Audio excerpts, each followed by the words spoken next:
क्या आपको पता है कि कर्नाटक का विधानसभा चुनाव भले ही कांग्रेस ने बहुत तगड़े से जीत लिया है, लेकिन वो बहुत बड़ी समस्या में फंस गई है। इतनी बड़ी समस्या में फंस गई है कि उससे निकलना कांग्रेस के लिए बहुत बड़ी मुसीबत बन सकती है।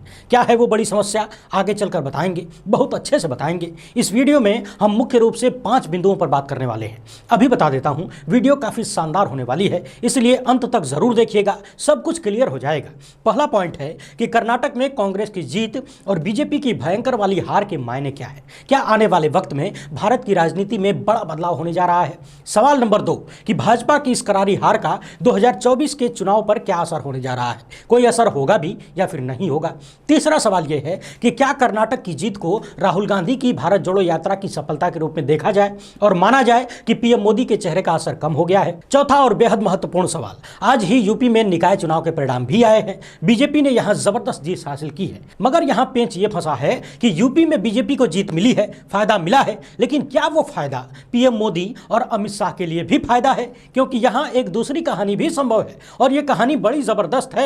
और अंत में चर्चा करेंगे बीजेपी की हार से विधवा हुई गोदी मीडिया की। आज का विधवा विलाप देखकर सच में मुझे रोना आ गया और सबसे ज्यादा दुख तो इन्हें देखकर होता है। ऐसा लग रहा है कि बीजेपी और गोदी मीडिया ने इन्हें मंदिर का घंटा बना दिया है। तो गोदी मीडिया के तमाम लपट झंडिसों के आंसू पोंछने के साथ साथ बात ईवीएम के मुद्दे पर भी करेंगे कि क्या अब ईवीएम का सवाल खत्म हो गया है, और अंत में बताएंगे कि कांग्रेस कौन सी बहुत बड़ी मुसीबत में फंस गई है। तो कुल मिलाकर आज के चुनाव परिणामों का संक्षिप्त और तगड़ा वाला विश्लेषण करने जा रहा हूं। आप लोग बस अगले कुछ मिनट तक दिल और दिमाग दोनों हमारे साथ लगाकर बैठे रहिए। अच्छा, पहली बार देख रहे हैं तो फेसबुक पर हमारे पेज को फॉलो कर लीजिए, यूट्यूब पर सब्सक्राइब करके घंटा बजा दीजिएगा। हमारा काम पसंद आए तो इस क्यूआर कोड या फिर मोबाइल नंबर का प्रयोग करते हुए हमें आर्थिक रूप से मजबूत करने का प्रयास जरूर करें, क्योंकि कोई हारे कोई जीते, हमें तो चलना आपके दम पर ही है। बहुत बहुत धन्यवाद। सबसे पहले शुरुआत प्रधानमंत्री मोदी से ही कर लेते हैं। कर्नाटक में कांग्रेस की विराट जीत पर पीएम मोदी ने ट्वीट करके बधाई दी है और लोगों की आकांक्षाओं को पूरा करने के लिए शुभकामना भी दी है।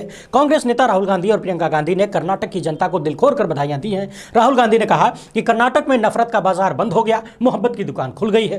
प्रियंका गांधी ने कहा कि कर्नाटक की जनता ने देश को यह संदेश दे दिया है कि यह देश नफरती बयानबाजी से नहीं चलेगा, जनता के मुद्दों की राजनीति करनी होगी, ध्यान भटकाने वाले मुद्दे अब काम नहीं आएंगे। शिवसेना सांसद संजय राउत ने यह वाली तस्वीर शेयर करते हुए लिखा है कि बजरंग बली 130+ और बजरंग दल 60+। बजरंग बली की भी बात करेंगे, चिंता मत करिए। कांग्रेस के अध्यक्ष मल्लिकार्जुन खड़गे का कहना है कि जनता ने कांग्रेस को जिताया है और भ्रष्ट सरकार को हराया है। आम जनता से किए गए वादे निभाएंगे, इस जीत का क्रेडिट सभी कार्यकर्ताओं को जाता है। राहुल गांधी ने अपने पहले बयान में ही कह दिया है कि पहली कैबिनेट की बैठक में जनता से किए गए जो 5 गारंटी हैं उनको पूरा किया जाएगा। राहुल गांधी ने यह भी ट्वीट किया कि गरीबों की शक्ति ने भाजपा के पूंजीपति मित्रों की ताकत को हरा दिया। अब बात करते हैं असली सवालों पर। कर्नाटक में जो कांग्रेस की जबरदस्त जीत हुई है और बीजेपी की करारी हार हुई है, इसके मायने क्या है। 2023 से 5 साल पहले चलिए 2018 में भी कर्नाटक में बीजेपी को बहुमत नहीं मिला था। कांग्रेस और जेडीएस की सरकार मिलकर बनी थी। 3-5-18 करके बीजेपी ने सरकार तोड़ दिया, अपनी सरकार बना ली। कहीं ना कहीं नेगेटिविटी वहीं से जनता के मन में बैठ चुकी थी। इसके बाद से कर्नाटक के मुख्यमंत्री पर जिस तरीके से 40% कमीशन का आरोप लगा वहां की सरकार पर, यहां तक कि कर्नाटक के मुख्यमंत्री को पेशियम तक कहा जाने लगा था। खबर यह भी है कि वो भी अपना चुनाव हार चुके हैं। आप कर्नाटक के मुख्यमंत्री की छवि का अंदाजा इसी बात से लगा लीजिए कि वो अपना ही चुनाव हार गए हैं। चुनाव से ठीक पहले भाजपा के विधायक के घर से 8 करोड़ रुपए पकड़े गए, कोई कार्यवाही नहीं हुई। इसके बावजूद प्रधानमंत्री मोदी जी लगातार कर्नाटक में जाकर भ्रष्टाचार की बात करते रहे। कांग्रेस और अन्य विपक्षी दलों को भ्रष्टाचार के मुद्दे पर घेरने की कोशिश करते रहे, मगर ये सब कुछ करते हुए शायद बीजेपी ये भूल रही थी कि दुनिया के सबसे बड़े कथित फ्रॉड का आरोप पीएम मोदी के सबसे घनिष्ठ मित्र गौतम अदानी पर लगा है। तो भ्रष्टाचार पर विपक्ष को घेरना पीएम मोदी को महंगा पड़ गया। बीजेपी ने यहां हिजाब से लेकर गौरक्षा और पीएफआई पर बैन से लेकर मुसलमानों का आरक्षण समाप्त करने तक सारा हथकंडा अपनाया। गृह मंत्री ने यहां तक कह दिया कि कांग्रेस जीत गई तो दंगे होंगे, कर्नाटक जलेगा फूकेगा। भाजपा सांसद प्रज्ञा ठाकुर ने यहां तक कह दिया कि चाकू की धार तेज कर लो।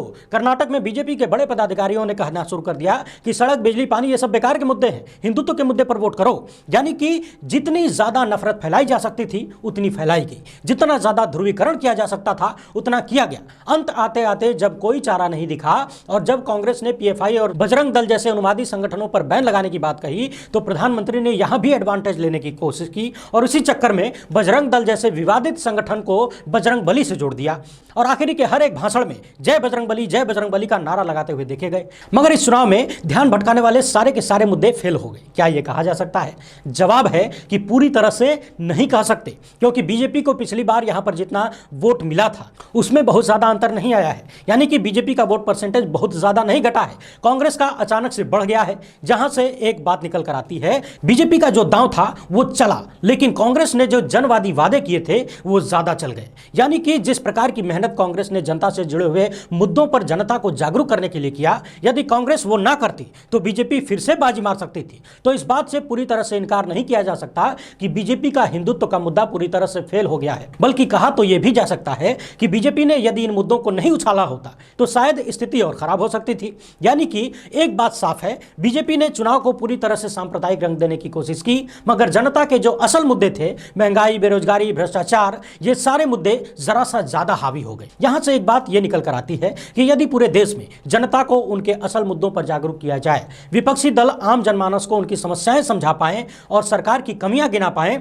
तो फिर नफरत की राजनीति दरकिनार की जा सकती है। क्योंकि आने वाले दिनों में भी यदि आप ये सोच रहे हैं कि बीजेपी सांप्रदायिक मुद्दे पर चुनाव नहीं लड़ेगी, वो इन मुद्दों को कम उठाएगी, तो मुझे ऐसा बिल्कुल नहीं लगता। अब सवाल यह है कि 2024 के लोकसभा चुनाव पर इसका क्या असर होगा। तो उससे पहले यह समझना होगा कि 2024 के चुनाव से पहले कई राज्यों में विधानसभा के चुनाव होने वाले हैं, जैसे कि मध्य प्रदेश, राजस्थान, तेलंगाना, छत्तीसगढ़, कहीं ना कहीं कर्नाटक में हुई करारी हार का असर इन राज्यों पर भी पड़ेगा। अब देखना यह है कि कांग्रेस समेत अन्य विपक्षी दल इस मौके को कितना ज्यादा भुना पाते हैं, क्योंकि कांग्रेस की इस जीत ने न सिर्फ बीजेपी के सामने कांग्रेस को मजबूत किया है, बल्कि अन्य विपक्षी दलों के सामने भी कांग्रेस की स्थिति अच्छी हो गई है। मध्य प्रदेश, राजस्थान और छत्तीसगढ़ जैसे तीनों राज्यों में कांग्रेस की सीधी टक्कर बीजेपी से है। यानी कि जिस प्रकार की मेहनत कांग्रेस पार्टी के सभी लोगों ने कर्नाटक को लेकर की, राहुल गांधी से लेकर प्रियंका गांधी और सोनिया गांधी तक, कांग्रेस के अध्यक्ष और कर्नाटक की जो राज्य इकाई थी, इन सब ने जिस तरह की एकजुटता दिखाई, यदि इसी तरह की एकजुट मेहनत इन तीन राज्यों में भी की गई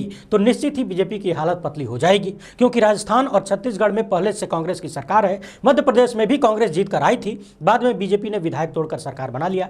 यानी कि इन सभी राज्यों में कांग्रेस के लिए खुशखबरी मिल सकती है, लेकिन उसके लिए जबरदस्त मेहनत करनी होगी। कर्नाटक की जीत के बाद यदि छुट्टी मनाने लगे तो फिर मामला गड़बड़ा जाएगा।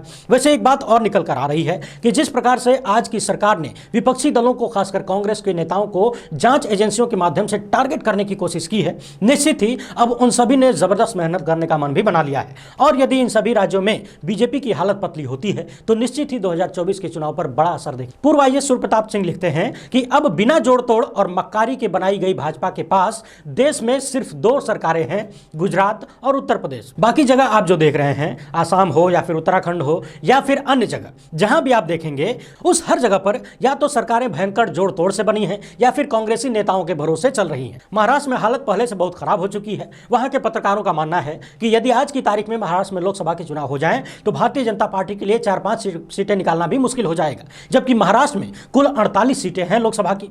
2019 के लोकसभा चुनाव में मध्य प्रदेश, राजस्थान, महाराष्ट्र में भारतीय जनता पार्टी को जबरदस्त जीत मिली थी, मगर इस बार बहुत सारे नकारात्मक पहलू बीजेपी के साथ जुड़ गए हैं। हालांकि यह अक्सर देखा जाता है कि विधानसभा चुनाव और लोकसभा चुनाव के कई मुद्दे अलग अलग होते हैं, मगर इस बार की जो स्थिति होगी वो थोड़ी अलग होगी। वो इसलिए क्योंकि केंद्र की मोदी सत्ता 10 साल पूरे कर चुकी है और जो वादे किए गए थे वो 2 करोड़ रोजगार हर साल का हो, 15 लाख हर खाते में हो, 100 स्मार्ट सिटी बनाने का हो, बुलेट ट्रेन चलाने का हो या फिर चीन को लाल लाल आंख दिखाने का हो, इन सभी मुद्दों पर सरकार पूरी तरह से फेल हुई है। वहीं पुलवामा हमले का जो मामला पिछली बार मोदी सत्ता के पक्ष में था, इस बार पूरी तरह से विपक्ष में है और चीख चीख कर सवाल कर रहा है कि जवाब दो। यह सवाल इतना बड़ा हो चुका है कि पीएम मोदी अभी तक इस मसले पर एक शब्द नहीं बोल पाए। बचने की भरपूर कोशिश की जा रही है। कर्नाटक में हार के साथ ही दक्षिण का दरवाजा बीजेपी के लिए बंद सा हो गया है। बिहार और पश्चिम बंगाल में पहले से हालत बहुत गड़बड़ है, बिहार में तो हद से ज्यादा गड़बड़ है। तो कुल मिलाकर 2019 में जो पहलू पक्ष में थे अब वो खुलकर विपक्ष में है, सवाल कर रहे हैं। कर्नाटक में आज जो परिणाम आए हैं उन्हें यदि लोकसभा के हिसाब से देख लिया जाए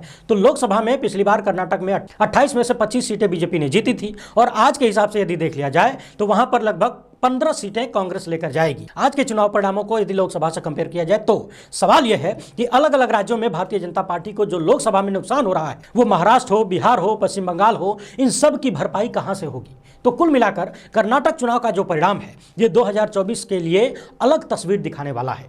वहीं आज ही यूपी निकाय चुनाव के परिणाम भी आ गए हैं। ये परिणाम यूं कह लीजिए कि पूरी तरह से भाजपा के पक्ष में थे, मगर सवाल यह है कि भाजपा के पक्ष में होना और मोदी शाह के पक्ष में होना दोनों में अंतर है। बीजेपी सबसे मजबूत स्थिति में गुजरात और यूपी में ही है। गुजरात में लोकसभा की जितनी भी सीटें हैं सारी की सारी सीटें बीजेपी की झोली में है, उससे ज्यादा तो हो नहीं सकता। अब यदि उत्तर प्रदेश से बीजेपी को अच्छी खासी सीटें मिल भी जाती हैं तो फिर यदि ऐसा हो जाए कि 2024 के लिए यूपी की भूमिका बहुत बड़ी हो जाती है तो फिर प्रधानमंत्री के पद के लिए नरेंद्र मोदी को ही आगे क्यों किया जाए, योगी आदित्यनाथ को क्यों नहीं।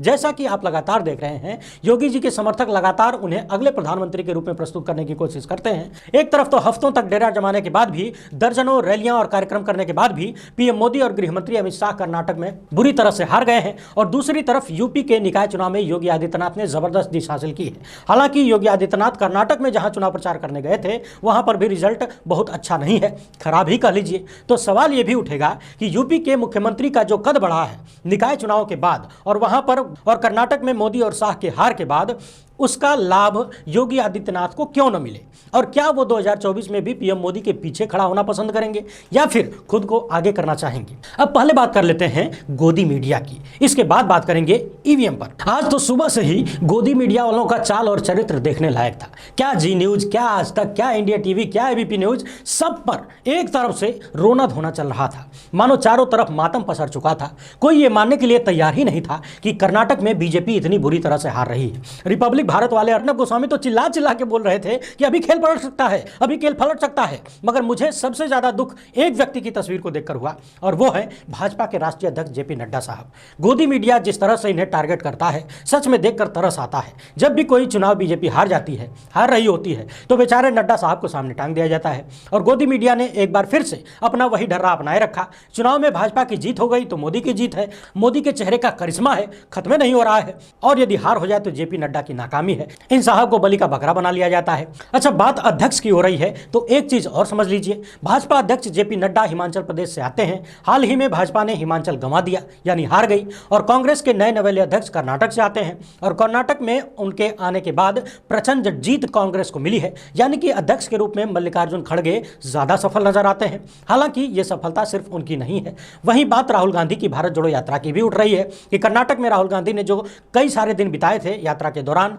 क्या उसका लाभ कर्नाटक की जनता ने दिया है। और कर्नाटक की जीत को राहुल गांधी की भारत जोड़ो यात्रा के सफलता के रूप में देखा जा रहा है। यहां एक बात और समझने वाली है, पिछले दिनों एक खबर आई थी कांग्रेस की तरफ से कि संभवतः कुछ महीने बाद राहुल गांधी भारत जोड़ो यात्रा पार्ट 2 भी शुरू कर सकते हैं, और इसमें उन राज्यों को शामिल किया जाएगा जिन राज्यों को पिछली बार शामिल नहीं किया गया था। चलिए, यात्रा जब होगी तो देखा जाएगा। फिलहाल हम लोग बात कर रहे थे गोदी मीडिया की रुदाली की। सुबह से जब से काउंटिंग शुरू हुई थी, जब तक बीजेपी आगे दिख रही थी या टक्कर में दिख रही थी, तब तक गोदी मीडिया के तमाम लपटजंडिस खूब कूद रहे थे। एक महिला वीरांगना ने तो यहां तक बोल दिया था कि पीएम मोदी के चेहरे का करिश्मा है। लेकिन जैसे ही मामला पलटा, मोहतरमा पलटी मार गई और कहने लगी कि यह स्थानीय नेताओं की गलती से हुआ है। और दोपहर आते आते तो पूरा को पूरा गोदी मीडिया कर्नाटक से शिफ्ट हो गया यूपी की तरफ, और यूपी में निकाय चुनाव में बीजेपी की जबरदस्त जीत दिखाने लगा। लेकिन रिपब्लिक भारत की एक तस्वीर देखकर मुझे बड़ा कंफ्यूजन हो गया। इस तस्वीर को जरा ध्यान से देखिए। बैकग्राउंड में एक मंदिर दिख रहा है, संभवतः राम मंदिर की तस्वीर है। सवाल यह है कि कर्नाटक चुनाव के परिणाम और यूपी के निकाय चुनाव के परिणामों में राम मंदिर का क्या काम था। गोदी मीडिया ने भरपूर कोशिश की कि किस तरह से कांग्रेस की इस जीत को कमतर दिखाया जाए और बीजेपी की प्रचंड हार को छुपाने की कोशिश की जाए। उसके बदले में उन्होंने यूपी चुनाव के परिणामों को दिखाना शुरू कर दिया। लेकिन इसके बाद जो गोदी मीडिया ने कहा वो बड़ा हास्यास्पद है। संभवतः जी न्यूज के पत्रकारों ने कहना शुरू कर दिया कि कांग्रेस तो जीत कर भी बड़े उलझन में फंस गई है, बहुत बड़ी मुसीबत में फंस गई है, और वो मुसीबत यह है कि वो मुख्यमंत्री किसको बनाएगी, सिद्धारमैया को या फिर डीके शिवकुमार को। आज चुनाव परिणामों के बाद डीके शिवकुमार पत्रकारों से बात करते हुए भावुक हो गए। इतना ही नहीं, सिद्धारमैया से लेकर कांग्रेस के अध्यक्ष भी भावुक नजर आए।